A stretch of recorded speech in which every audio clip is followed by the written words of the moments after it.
పల్లెల్లో మనము సంఘాలతో పనిచేస్తున్నాం కాబట్టి, తర్వాత అదేవిధంగా చిన్న గ్రూపులతో పనిచేస్తున్నాం కాబట్టి ఇక్కడ ఒక కుటుంబానికి ఆదాయం అనేటువంటి ఎట్లా వస్తుంటుంది, తర్వాత ఖర్చులు అనేటువంటి ఏ విధంగా పోతుంది అనేటువంటి 3 రోజుల్లో మేము చాలా నేర్చుకున్నాం సార్.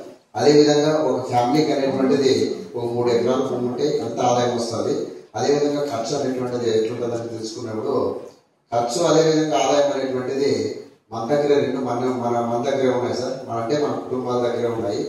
అదేవిధంగా ప్రకృతిలో చాలా ఉచితంగా దొరికేవి చాలా ఉన్నాయి సార్ వనరులు. ఆ వనరులను ఉపయోగించుకొని ఏ విధంగా కుటుంబాలు అనేటువంటివి జీవనం సాగించవచ్చు అనేటువంటి విషయాలు చాలా చక్కగా చెప్పినారు సార్.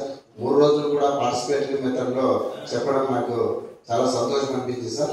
ఈ విధంగా గ్రామాల్లో కూడా మనము ఒక గ్రూపుల్లో చిన్న గ్రూపుల్లో ఈ విషయాలన్నింటినీ జీవనోపాధులకు సంబంధించిన విషయాలు, తర్వాత వాళ్ళ జీవనానికి ఉపయోగపడేటువంటి విషయాల్లో తెలియజేసేకి ఈ 3 రోజుల శిక్షణ అనేటువంటిది మాకు చాలా ఉపయోగపడింది అనేటువంటిది నేను గట్టిగా నమ్ముతున్నా సార్.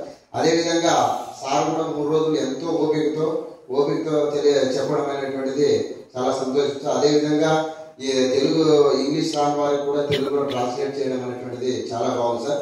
అదేవిధంగా ముఖ్యంగా మనము ఈ మెథడాలజీ ఈ మెథడాలజీని ఏ విధంగా అయితే మేము ఇక్కడ చిన్న గ్రూపులు చేసి తర్వాత 3 రోజులు నేర్చుకున్నాము, ఇదే మెథడాలజీని మన సంఘాల్లో కూడా చేస్తే రామేశ్వర అన్నట్లో ఒక విలేజ్ని సరే ఎంపిక చేసుకొని మనం చేస్తే మనము ఎలా ఉంటుంది, ఏ విధంగా ఉంటుంది అనేటువంటిది ముందుకు స్టెప్ అనేటువంటిది వేసేదానికి ఈ ట్రైనింగ్ అనేటువంటిది ఒక ఉపయోగపడుతుంది అనేటువంటిది నేను అనుకుంటున్నాను సార్. ఈ 3 రోజులు శిక్షణ ఇచ్చినందుకు థ్యాంక్ యూ సార్.